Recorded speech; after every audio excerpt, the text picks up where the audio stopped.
ઠક્કર સાહેબ, મારો એક સવાલ આપને પણ છે કે માનો કે સિદ્ધાર્થભાઈ છે એમનું લીવર ખરાબ હોય અને એની પહેલાં એ વીમો લઈ લે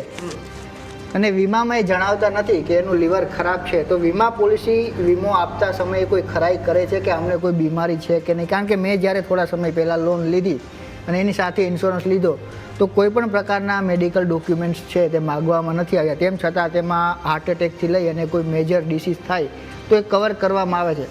જ્યારે હવે કેસીસ એવા રિસર્ચમાં સામે આવ્યા કે કેટલાક જે લીવરની બીમારી હતી તો વીમા કંપનીએ એ કારણ આગળ ધરીને રિજેક્ટ કરી કે ભાઈ અગાઉથી જ આ તો લીવરની બીમારી હતી ને દર્શાવવામાં ના આવે. તો આના માટેના કોઈ ક્રાઇટેરિયા છે કે અગાઉ ડોક્યુમેન્ટ આપવા પડે છે કે કઈ પ્રકારની બીમારીઓથી તેઓ પીડિત છે અને ત્યારબાદ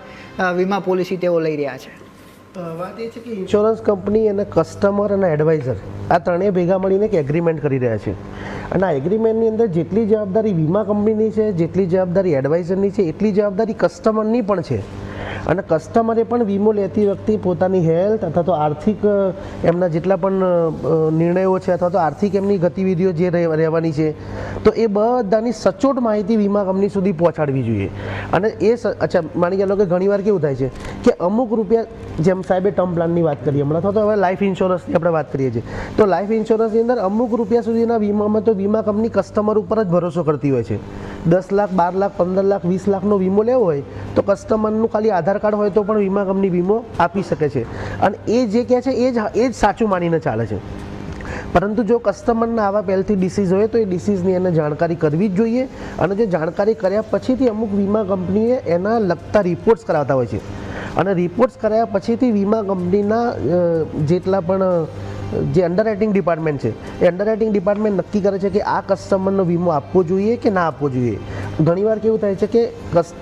કસ્ટમરની લગતા કે આ બીમારી મોટી છે પરંતુ વીમા કંપનીને એ ચાલે એવી હોય છે તો એ ચાલી પણ શકે છે. જેમ કે એપેન્ડિક્સનું ઓપરેશન બહુ સામાન્ય છે તો એ વીમા કંપનીની અંદર કંઈ પ્રીમિયમનો વધારો નથી આવતો, પરંતુ ઘણા રોગ એવા હોય છે કે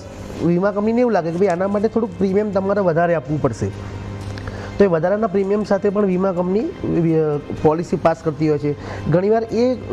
રોગ એવો હોય છે કે જેની અંદર વીમો આપવો કંપની માટે હિતકારક નથી હોતું, તો એવા સંજોગોમાં કંપની પાસે પૂરો અધિકાર છે કે એ વીમાની અરજીને કેન્સલ પણ કરી શકે છે. અને